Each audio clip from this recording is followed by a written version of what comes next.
So hello guys, welcome back to my YouTube channel factual trader. आज की ये video बहुत ज़्यादा इंपॉर्टेंट होने वाली है क्योंकि आज की इस वीडियो में हम बात करेंगे शेयर मार्केट के बारे में कि शेयर मार्केट क्या है, एग्जैक्टली ये काम कैसे करता है। तो गाइस, वीडियो को शुरुआत से लेकर एंड तक पूरा देखना, कोई भी पार्ट स्किप मत करना क्योंकि हर पार्ट के अंदर आपको बहुत इंपॉर्टेंट इन्फॉर्मेशन मिलने वाली है। तो चलिए आगे बढ़ते हैं। What is share market? पहले मैं आपको ये बताता हूँ कि बहुत सारे लोग आज के टाइम पे इतने लोग हैं जो ये जानते ही नहीं कि शेयर मार्केट होता क्या है। तो मैं आपको एक बहुत ज़्यादा इजी लैंग्वेज में समझाऊंगा कि शेयर मार्केट एग्जैक्टली होता क्या है। सबसे पहले तो हम शेयर मार्केट को दो वर्ड्स में डिवाइड कर लेते हैं, शेयर प्लस मार्केट। ठीक है, अब पहले हम समझते हैं शेयर्स क्या होता है और मार्केट क्या होता है। मार्केट यानी कि बाजार, शेयर्स यानी कंपनी के शेयर्स। एक ऐसा बाजार एक ऐसा बाजार जहां पर आप कंपनी के शेयर्स को खरीद पाओ और बेच पाओ, उस बाजार को बोलते हैं शेयर बाजार यानी कि share market. Share market or stock market is a market where we can buy or sell stocks of a company. बहुत सिंपल है। अब आपको मैं एग्जांपल देकर समझाता हूँ। जैसे कि मान लीजिए कोई वेजिटेबल मार्केट है, कोई मॉल है कपड़ों का, कोई शू की शॉप है। तो ये सब एक मार्केट है जहाँ पर आप अलग अलग तरह के प्रोडक्ट्स को बाय और सेल कर पाते हो। तो आगे बढ़ते हैं। मार्केट वर्किंग, अब आपके सामने आपको ये कुछ टर्म्स नज़र आ रही होंगी। मार्केट रेगुलेटर्स, कुछ टर्म्स यहाँ पर हैं, ये डिपॉजिटरीज हैं, ये एक्सचेंजेस हैं। अब इन सबको समझते हैं। सबसे पहले है हमारा मार्केट रेगुलेटर सेबी, यानी कि securities and exchange board of India. SEBI का सबसे इंपॉर्टेंट रोल यही होता है कि जितने भी पार्टिसिपेंट्स हैं मार्केट में, वो कोई भी अनफेयर प्रैक्टिस ना करें, यानी कि वो सब चीज़ें सही काम करें, फेयर तरीके से काम करें। कोई भी लार्ज इन्वेस्टर मार्केट को मैनिपुलेट ना कर पाए। इन सब चीज़ों पे सेबी बहुत ध्यान रखता है, जिससे कि छोटे रिटेल इन्वेस्टर छोटे रिटेल इन्वेस्टर का लॉस ना हो। ठीक है, आगे देखते हैं। हमारे शेयर मार्केट के अंदर आप स्टॉक्स बाय सेल कर सकते हैं, कमोडिटीज बाय सेल कर सकते हैं, डेरिवेटिव कर सकते हैं। डेरिवेटिव्स का मतलब फ्यूचर एंड ऑप्शन के अंदर आप डील कर सकते हैं। और ये सब चीज़ें जो होती हैं, ये सब चीज़ें आप कर सकते हैं एक्सचेंजेस की मदद से। ये हैं एक्सचेंजेस, यानी कि एनएससी, बीएसई, एमएससी और एमसीएक्स। एनएससी मतलब नेशनल स्टॉक एक्सचेंज, बीएसई मतलब बॉम्बे स्टॉक एक्सचेंज, एमएससी मतलब metropolitan stock exchange and MCX मतलब मल्टीपल कमोडिटी एक्सचेंज। ठीक है, अब आगे आती है हमारी डिपॉजिटरीज। तो हम पहले समझते हैं डिपॉजिटरीज होती क्या है। तो आज से अगर 1996 से पहले की हम बात करें तो स्टॉक्स जो होते थे, यानी कंपनी के जितने भी शेयर्स होते थे, वो हार्ड कॉपी फॉर्म में होते थे। कोई भी इंसान, अगर कोई भी यूज़र अगर शेयर को परचेज करता है, कोई भी कस्टमर किसी भी शेयर को परचेज करता है, तो उसको एक सर्टिफिकेट मिलता था शेयर का, और वो शेयर का सर्टिफिकेट को अपने पास रखता था।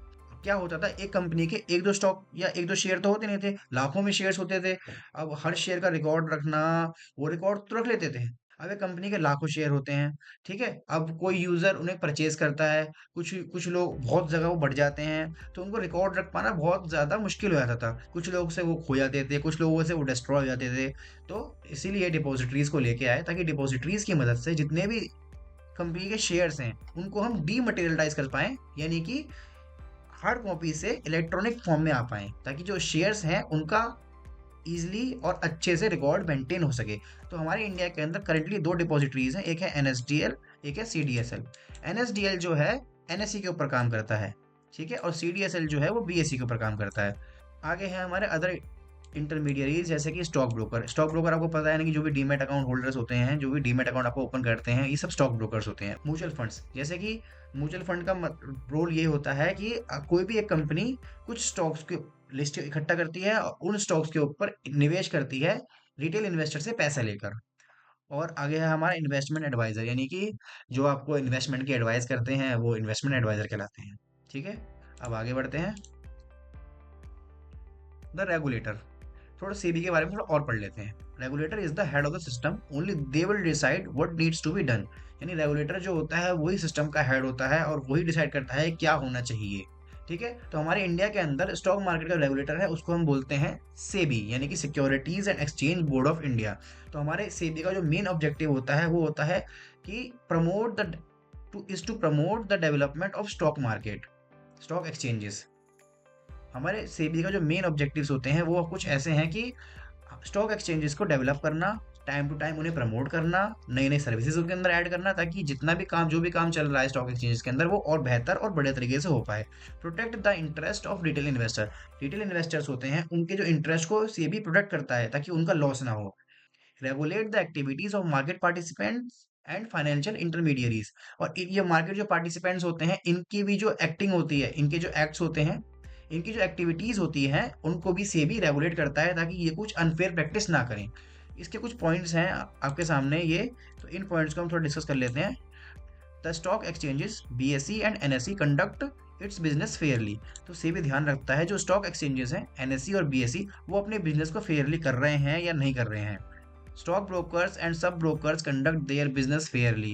यानी कि स्टॉक ब्रोकर्स हैं और जो सब ब्रोकर्स होते हैं वो अपने बिजनेस को ठीक से कर रहे हैं, या कुछ गलतियां तो नहीं कर रहे हैं, या कुछ इलीगल एक्टिविटी परफॉर्म तो नहीं कर रहे हैं। इन सब का ध्यान से भी हमेशा रखता है। Participants don't get involve in unfair practices. जो पार्टिसिपेंट्स होते हैं मार्केट के, वो किसी भी अनफेयर प्रैक्टिस में इन्वॉल्व ना हो। अगर वो इन्वॉल्व हो तो उसी वक्त उनका लाइसेंस कैंसिल कर दिया जाए। इन सब चीज़ों का ध्यान से भी बहुत रखता है। Corporates don't use the market to unduly benefit themselves. जो कॉर्पोरेट्स हैं, यानी कुछ कंपनीज होती हैं जो मार्केट को खुद के बेनिफिट के लिए मैनिपुलेट करके यूज ना कर पाए। Small retail investors interests are protected. यानी कि सेबी जो है, जो हमारे ऐसे स्मॉल रिटेल इन्वेस्टर्स होते हैं, उनके इंटरेस्ट को भी प्रोटेक्ट करता है ताकि उन्हें कोई बिग लॉस ना देखना पड़े। अगला है हमारा large investors with huge cash pile should not manipulate the market. और सेबी इसका तो बहुत ज़्यादा ध्यान रखता है कि जो लार्ज इन्वेस्टर्स हैं, वो लार्ज इन्वेस्टर यानी कि जिनके पास बहुत सारा कैश अवेलेबल होता है, वो अपने कैश से मार्केट को मैनिपुलेट ना कर पाए। और लास्ट पॉइंट है हमारा ओवरऑल डेवलपमेंट ऑफ मार्केट, जो कि हमारा सेबी हमेशा से करता आ रहा है कि मार्केट के डेवलपमेंट पे हमेशा काम करता है कि मार्केट को दिन ब दिन बेहतर बनाना और अच्छा बनाना। ठीक है, अब आगे बढ़ते हैं। आगे है हमारा टाइप्स ऑफ एनालिसिस, यानी कि कितने तरह के एनालिसिस होते हैं। पहला है हमारा इकोनॉमिक एनालिसिस, अगला है फंडामेंटल एनालिसिस, और तीसरा है हमारा टेक्निकल एनालिसिस। हमारे इस चैनल के ऊपर हम सबसे ज़्यादा टेक्निकल एनालिसिस के ऊपर फोकस करेंगे, ये हमारा मेन ऑब्जेक्टिव है। सबसे ज़्यादा आपको टेक्निकल एनालिसिस हमारे चैनल पे मिला करेगी। ठीक है, तो अब ये इकोनॉमिक और फंडामेंटल एनालिसिस के बारे में भी थोड़ा थोड़ा हम जान लेते हैं, किस टाइप की एनालिसिस ये होती है। Okay, Economic analysis. It involves accessing or examining topics or issues from an economist perspective. यानी कि एक इकोनॉमिस्ट के पर्सपेक्टिव के ऊपर इकोनॉमिक एनालिसिस की जाती है। यानी कि इकोनॉमिस्ट कौन होता है? जिसने अच्छी अच्छी डिग्री इकोनॉमिक के अंदर ले रखी हो। This allows investors to analyze the market from the big picture to all the way down to individual stocks. यानी कि इकोनॉमिक एनालिसिस के अंदर आप हमेशा एक बिग पिक्चर लेके चलते हो कि आपको आने वाले टाइम में इस स्टॉक को आप कहाँ देख सकते हो, ऊपर दे सकते हो, नीचे दे सकते हो, कौन से स्टॉक के अंदर अच्छा रिटर्न मिल सकता है, कौन से स्टॉक में नहीं मिल सकता। इकोनॉमिक एनालिसिस एक बहुत बड़ी एनालिसिस होती है। इसको आप ट्रेडिंग बेस पे नहीं, इन्वेस्टमेंट के पर्पज पे यूज करते हैं इकोनॉमिक एनालिसिस को। Bye examining the economic number one can determine the current market trend and have a better idea of what the future holds. ठीक है, जैसे मैंने को बताया कि आने वाले टाइम में फ्यूचर में मार्केट की स्ट्रेंथ अपसाइड होगी, डाउन साइड होगी, और या फिर कौन सा स्टॉक ऊपर आ सकता है, कौन सा, ये हम इकोनॉमिक एनालिसिस करके पता लगा सकते हैं। कुछ की पॉइंट्स हैं इकोनॉमिक एनालिसिस के, वो है जैसे कि आपका इंडिसेस, जैसे कि निफ्टी हो गया, सेंसेक्स हो गया, इसके एनालाइज करना इकोनॉमिक को देखकर। जीडीपी चेक करना, अनएम्प्लॉयमेंट रेट देखना, इन्फ्लेशन रेट देखना, कंज्यूमर कॉन्फिडेंस देखना, परचेज मैनेजर इंडेक्स देखना। इन सब चीज़ों को एनालाइज करके जो हम रिजल्ट लेके आते हैं, वो होता है हमारा इकोनॉमिक एनालिसिस। ठीक है, अब आगे बढ़ते हैं। आगे है हमारा फंडामेंटल एनालिसिस। इसके बारे में बहुत लोग जानते होंगे कि फंडामेंटल एनालिसिस क्या होती है।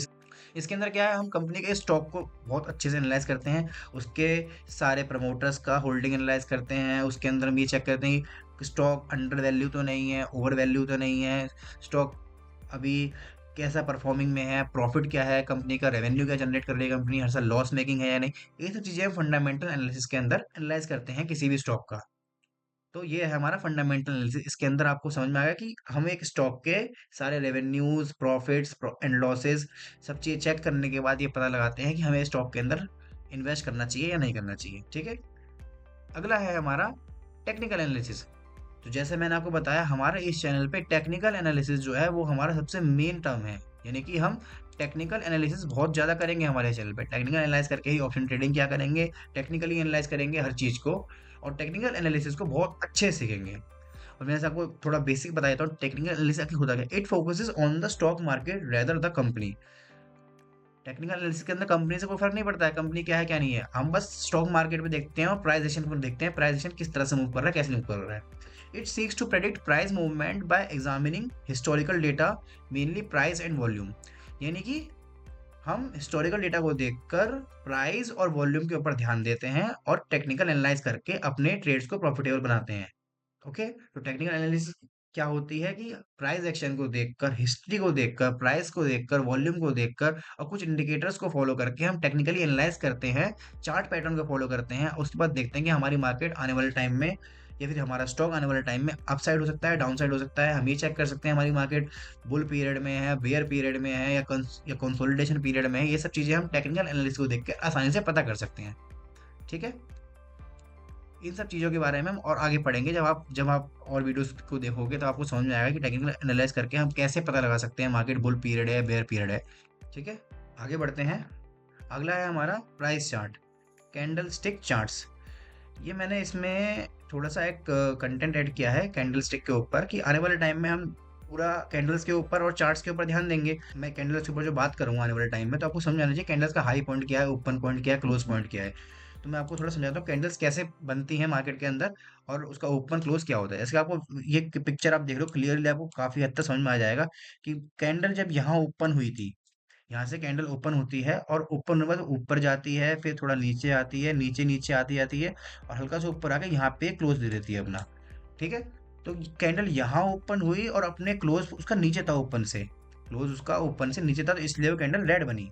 और अगली कैंडल जो हमारी ग्रीन है, यहाँ से कैंडल हमारे यहाँ पे ओपन होती है, ओपन होने के बाद ये नीचे आती है थोड़ा सा, फिर ऊपर जाती है, जाती चली जाती जाती जाती ऊपर जाके और थोड़ा सा नीचे आती है और यहाँ पे आके अपने क्लोज कर दी। यानी कि ये कैंडल ग्रीन बनी, यानी कि ओपन जो है हमारा क्लोज से नीचे था, यानी क्लोज हमारा ओपन से ऊपर होगा तो कैंडल ग्रीन बनेगी, क्लोज हमारा ओपन से नीचे होगा तो कैंडल रेड बनेगी। ये जो बीच का पोर्शन होता है इसको हम बोलते हैं बॉडी। ये आपके सामने लिखा हुआ, ये बीच का पोर्शन जो है ये हमारा बॉडी कहलाता है। और अदर पोर्शन जो होता है, ये पोर्शन है, ये हमारा होता है विक। ये विक विक मतलब यानी कि अदर पोर्शन जो है ये हमारा विक कहलाता है। तो अगली बार जब भी मैं कैंडल्स के अंदर ध्यान दूं, इसका विक इतना बड़ा है, इसका विक छोटा है, इसका ओपन पॉइंट देखिए, इसका क्लोज पॉइंट देखिए, तो आप समझ जाना कि कैंडल्स के अंदर open point, close point, high low, wick क्या क्या होता है, क्या नहीं होता। ठीक है, अब आगे बढ़ते हैं। ये मैंने मार्केट की टाइमिंग कुछ नोट करी थी, बहुत लोगों को टाइमिंग भी नहीं पता होती है। सबसे पहले हमारी प्री मार्केट चलती है, प्री मार्केट चलती है और प्री मार्केट टाइम होता है हमारा 9 से लेकर 9:08 तक। 9 से लेकर 9:08 तक हमारी मार्केट चलती है ये। और 8 मिनट के अंदर ही ये सिर्फ इंडेक्स मूव करेगा और कोई मूव नहीं, इसके अंदर कोई और मूवमेंट नहीं होती इंडेक्स के अलावा। ठीक है, अगली हमारी ये ट्रेडेबल टाइम नहीं होता है और इसमें आप ट्रेड नहीं कर सकते हो, इसमें सिर्फ इंडेक्स की मूवमेंट आपको दिखेगी और स्टॉक्स की और किसी की मूवमेंट नहीं मिलेगी। और रियल मार्केट जो हमारी इक्विटी एंड एफएनओ जिसके अंदर हम ट्रेड कर सकते हैं, वो हमारी स्टार्ट होती है 9:15 पे और 3:30 तक ये हमारी मार्केट ओपन रहती है। और एक मार्केट है हमारी कमोडिटी मार्केट, जो सुबह 9 बजे खुल जाती है और रात के 11:55 चलती है और कभी कभी 11:30 बजे ही बंद होती है मार्केट की। ठीक है, अगली हमारी करेंसी मार्केट जो 9 बजे खुलती है और शाम को 5 बजे बंद हो जाती है। तो ये टाइमिंग्स हैं जो बहुत इंपॉर्टेंट है, आपको ध्यान रखनी बहुत ज़रूरी है। और एक्सपायरी वगैरह भी आने वाले टाइम में हम सीखेंगे और समझेंगे सब चीज़ों को। ठीक है, अब ये कुछ जनरल टर्म्स हैं जो मैं आपको अभी थोड़ा एक्सप्लेन कर दूंगा। पहला टर्म है हमारा index. What is index? Index क्या होता है? इंडेक्स होता है एक कुछ स्टॉक्स को इकट्ठा करके और उसका एक चार्ट बना देना। जैसे मान लीजिए कोई भी 10 स्टॉक पिक करे, फाइनेंशियल मार्केट के कोई भी 10 स्टॉक पिक किए और उनका एक चार्ट बना के उनके चार्ट को मूव कर दिया, वो चार्ट जो होगा एक तरह से इंडेक्स तरह काम करेगा। वैसे निफ्टी 50 जो है टॉप 50 कंपनीज का जो स्टॉक्स हैं, हमारे इंडिया के जो टॉप 50 स्टॉक्स हैं, उनको ये दिखाती है अपने चार्ट के अंदर। सेंसेक्स टॉप 30 को दिखाता है, Nifty fin services financial sector के स्टॉक्स को दिखाता है, बैंक निफ्टी के अंदर जितने भी हमारे कुछ टॉप बैंक्स हैं उन बैंक्स के चार्ट्स को वो दिखाता है। तो ये हमारे इंडेक्स होते हैं। ठीक है, अगला पॉइंट है हमारा वोलेटिलिटी। वोलेटिलिटी का मतलब होता है कोई भी स्टॉक या कोई भी ऑप्शन विद इन सेकेंड्स और विद इन मिनट्स, 100 रुपए का मान लीजिए कोई स्टॉक है और विद इन सम मिनट्स वो 100 रुपए वाला स्टॉक 500 रुपए 400 रुपए पहुंच जाए और फिर उसके अंदर मतलब अप डाउन बहुत ज़्यादा हो, उसको बोलते हैं उसके अंदर वॉलेटिलिटी होना। अगला पॉइंट है हमारा लिक्विडिटी। लिक्विडिटी का मतलब होता है कोई भी स्टॉक के अंदर बायर्स और सेलर्स की काउंटिंग कितनी है, ये होती है लिक्विडिटी। कि जैसे मान लीजिए, अब मैं आपको समझाता हूँ एक छोटा सा टर्म, ये है कि कोई भी स्टॉक मान लीजिए 100 रुपये आपने बाय किया और वो एक सेकंड में 500 रुपये पहुंच जाता है, कुछ मिनटों में 500 रुपये पहुंच जाता है और वो वापस फिर 100 के पास आ जाता है। तो क्या आप सोच रहे हो कि आपने 100 रुपये का बाय किया, वो 500 रुपये पहुंचा तो आप 500 रुपये बेच पाओगे? अगर उस स्टॉक के अंदर या ऑप्शन के अंदर सिर्फ और सिर्फ वॉलेटिलिटी है और लिक्विडिटी नहीं है, तो आप उस स्टॉक को भले ही आपने 100 रुपये में बाय किया होगा, वो 500 रुपये छू के भी आ जाएगा, लेकिन आप उसे 500 रुपये पे सेल नहीं कर पाओगे। लेकिन जिस स्टॉक के अंदर लिक्विडिटी है, या ऑप्शन के अंदर लिक्विडिटी है और वॉलेटिलिटी दोनों है, तो क्या होगा अगर कोई भी स्टॉक या कोई भी ऑप्शन या कोई भी फ्यूचर एक से कुछ मिनटों में ही उसके अंदर रिटर्न आपको बहुत अच्छा मिलता है, 100 रुपये वाली चीज 500 रुपये 600 रुपये पहुंच जाती है और उसके अंदर लिक्विडिटी अच्छी खासी, तो आप इंस्टेंटली उसे सेल भी कर पाओगे, अपना प्रॉफिट बुक भी कर पाओगे। ठीक है। तो ये बहुत इंपॉर्टेंट चीज़ है, वॉलेटिलिटी और लिक्विडिटी। बहुत लोग इसमें कंफ्यूज होते हैं, तो ध्यान देना इस बात के ऊपर। लिक्विडिटी होगी तभी आप हाई प्राइस पे क्या हर एक पॉइंट पे आप सेल कर पाओगे, खरीद पाओगे, और वॉलेटिलिटी होगी तभी आपको ज़्यादा बड़े बड़े मूव मिल पाएंगे। अगला पॉइंट है हमारा ओपन पोजीशन। ओपन पोजीशन का मतलब होता है कोई भी हमने कोई ऑप्शन ऑप्शन या फ्यूचर या कोई भी स्टॉक ले रखा है, इंट्राडे डिलीवरी कुछ भी ले रखा है, वो हमारी ओपन पोजीशन होती है। ठीक है। अगला है हमारा, जब तक हमने उन्हें खरीद के रखा है तब तक हमारी ओपन पोजीशन रहेगी, जब हम उन्हें बेच देंगे हमारी क्लोज पोजीशन हो जाती है, पोजीशन क्लोज हो जाती है। अगला है बुल मार्केट। बुल मार्केट का मतलब मार्केट बस ऊपर ही ऊपर ऊपर ही ऊपर ऊपर ही ऊपर जाए जा रही है, उसे बोलते हैं बुल मार्केट। अगला है बियर मार्केट। बियर मार्केट मतलब मार्केट नीचे नीचे फिर नीचे फिर नीचे, इस तरह से मार्केट चलती है। ठीक है, ये होता है हमारा बियर मार्केट। अगला है हमारा डिविडेंड। डिविडेंड क्या होता है, जैसे मान लीजिए आपने किसी स्टॉक को परचेज कर रखा है, आपके पास किसी भी कंपनी का स्टॉक है और उस कंपनी का इस ईयर कुछ अच्छा प्रॉफिट होता है। प्रॉफिट होने के बाद वो अपने कंपनी के स्टॉक प्राइस के अंदर ऐड नहीं करता, वो प्रॉफिट को विड्रॉ करके अपने कंपनी के शेयर होल्डर्स में डिवाइड कर देता है। तो वही होता है डिविडेंड, उसी को बोलते हैं डिविडेंड। जो कंपनी प्रॉफिट अर्न करती है और जो जो उसके शेयर होल्डर्स होते हैं, वो प्रॉफिट उन शेयर होल्डर्स में डिवाइड किया जाता है, और जो अमाउंट मिलता है शेयर होल्डर को वो एज अ डिविडेंड मिलता है। ठीक है, उसे बोलते हैं डिविडेंड। लॉन्ग बाय, यानी कि कोई भी स्टॉक हो या फिर कोई भी ऑप्शन हो, उसे बाय करना। शॉर्ट सेलिंग यानी सेल करना। Stock split. स्प्लिट का मतलब होता है स्टॉक्स का विभाजन कर देना, यानी कि अब मान लीजिए आपके पास किसी भी कंपनी के 5 स्टॉक्स हैं और एक स्टॉक की वैल्यू है 1,000 रुपये, यानी कि आपके टोटल इन्वेस्टमेंट कितना हुआ, 5,000 रुपये में आपने 5 स्टॉक्स खरीदे किसी भी कंपनी के, किसी भी एक्सवाइजेड कंपनी के आपने 5 स्टॉक खरीदे 1,000 रुपये की वैल्यू पे। अब वो स्टॉक स्प्लिट हो जाता है, टू पार्ट्स में स्प्लिट हो जाता है, यानी कि अब उस स्टॉक प्राइस की वैल्यू हो जाएगी 1,000 रुपये से 500 रुपये पे। लेकिन आपने जो इन्वेस्ट किया था 5,000 रुपये वैल्यू, यानी कि आपके पास तो उस टाइम पे जो 5 स्टॉक थे, आज के आपके टाइम पे वो स्टॉक 10 हो जाएंगे ऑटोमेटिकली। इसे बोलते हैं स्टॉक स्प्लिट करना। कंपनी स्टॉक स्प्लिट करती है जब भी स्टॉक्स की वैल्यू ओवर वैल्यू हो जाती है, 10,000 20,000 50,000 पहुंच जाती है, और वो उसको भी स्प्लिट कर देती है ताकि वो उसकी वैल्यूज कम हो जाए और इजिली लोगों के पास भी कोई प्रॉब्लम ना हो। अगला है हमारा डिलीवरी। डिलीवरी का मतलब सिंपल है, कोई भी आपने स्टॉक लिया, कोई भी आपने ऑप्शन लिया, उनको बाय कर लिया, जब तक आप उन्हें सेल नहीं करोगे वो ऑटोमेटिक सेल नहीं होगा, उसे बोलते हैं डिलीवरी। एक है हमारा इंट्राडे। इंट्राडे का मतलब होता है आपने कोई भी स्टॉक इंट्राडे में परचेज किया हो, या आपने कोई भी स्टॉक ऑप्शन इंट्राडे में परचेज किया है, तो वो डे एंड से पहले, यानी कि बिफोर 3:30 PM ऑटोमेटिकली वो स्टॉक हो या ऑप्शन हो या कुछ भी हो, ऑटोमेटिक सेल हो जाएगा, आपके सेल करने का वेट नहीं करेगा। ठीक है। अगला है क्रैश सर्किट। मतलब मार्केट कभी भी क्रैश हो जाना, सर्किट लग जाना। सर्किट का मतलब होता है कभी भी कोई भी इंडेक्स हो या कोई भी स्टॉक हो, मान लीजिए 500 रुपये का स्टॉक प्राइस चल रहा है, कोई भी स्टॉक प्राइस, और उसके अपर सर्किट है 600 रुपये और लोअर सर्किट है 400 रुपये।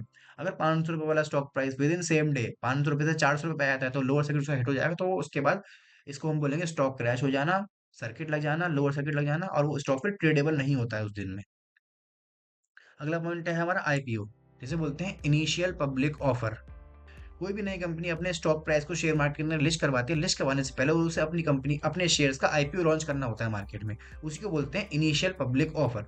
कंपनी ऐसे मान लीजिए कोई भी अपना शेयर प्राइस लॉन्च करती है मार्केट में, और वो स्टार्टिंग में उसका जो शेयर प्राइस है वो कम से कम लोगों को बोलेगी कि मिनिमम मेरा शेयर की प्राइस वैल्यू 50 रुपये है, आप इन्हें परचेज कर सकते हो मिनिमम इतने रुपए में। मतलब सिंपल सा रूल ये है कि अगर आईपीओ का मतलब होता है इनिशियल पब्लिक ऑफर, कोई भी स्टॉक का नया लिस्टिंग होना शेयर मार्केट के अंदर कम से कम रेट पर।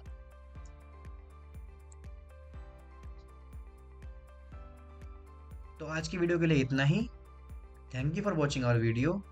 और जितना भी मैंने आपको इस पूरी वीडियो के अंदर समझाया, वो आपको मैं एक छोटा सा थोड़ा सा दोबारा से रिव्यू करवा देता हूँ।